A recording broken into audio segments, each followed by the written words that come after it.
listening to have studied it. Hi, London. Nice to see you.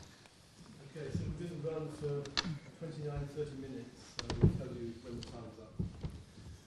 Thanks for doing this. Yeah, no problem. I think there are two tasks that the Prime Minister has set for the London summit on the 2nd of April.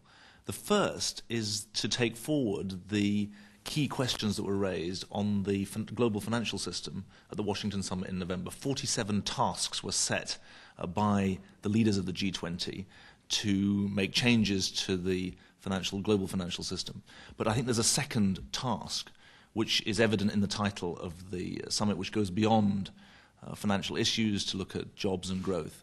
And that challenge is to bring leaders together to develop a response, a systemic response, adequate to the scale of the economic crisis that we face, not just the financial crisis. The economic crisis born on the one hand of the credit crunch, obviously, but also of the resource crunch that last year saw oil prices reach $147 a barrel. And that's why the agenda of the summit is about financial regulation, but it also extends to macroeconomic coordination, to key issues about international trade, to how we protect developing countries and a development agenda, and also how we plan for a sustainable recovery, especially a low-carbon recovery that doesn't repeat the mistakes that, in some ways, contributed to the resource crunch of last year. So there's a short-term agenda where confidence needs to be given to people around the world that some basic issues are being addressed, but there's also a longer-term agenda. And again, confidence is at the heart of it. Global leaders representing 75% of global GDP, showing that they are up to the challenge that's posed by this global economic crisis. Kimiko Aoki from Japan Broadcasting Bureau Chief and Chief Correspondent. The G20 summit is different from G7, G8. In what way? And how would you show that you are including these countries, the G20 countries, in decision-making, especially if you were to take example the financial system, voting powers in the IMF, veto power of the America, these things, that would you be able to show concrete steps that not for just this occasion, but for the future? Mm-hmm. I think this is a really important point because the phrase of the American Revolution, no taxation without representation, comes to mind. For some time, we've all known that economic power has shifted from west to east. But that shift of economic power hasn't been reflected in many of the multilateral institutions that were developed after the Second World War.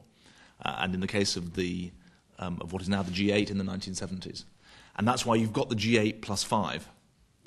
But the plus 5 feels like too much of an afterthought, not really an attempt to come to grips with where power lies in the world. I think the significant thing about the G20 is its inclusiveness. 75% of global GDP, China, India sitting at the table.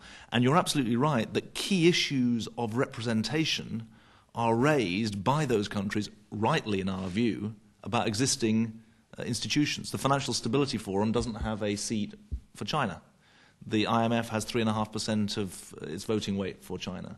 Those are issues those issues of representation, political representation, do need to be addressed, and I think that it's very much our intention that they're on the table for the summit. Could I just add a question from one of our website viewers who says, this is Sally, who says, only a tenth of the world's countries are attending the summit. How come such a small proportion can take binding decisions for the world? Why don't you have some of the poorer countries there?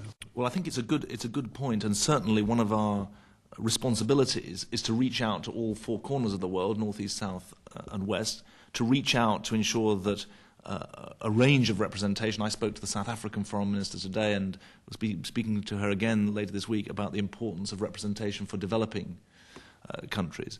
But the truth about the modern interdependent economic world is that a crisis that is a crisis in the industrialized world and the financial system infects the economic possibilities of the developing world as well. And so this has to be an inclusive process, not just in its representation, but critically in its impact and effect. And I think that today you can honestly say that bringing stability to the financial markets of some of the most advanced countries is absolutely critical to prosperity for people, hundreds of millions of people living on less than $1 a day in the developing world. And that's why the agenda of the summit avowedly includes our commitments to the developing world.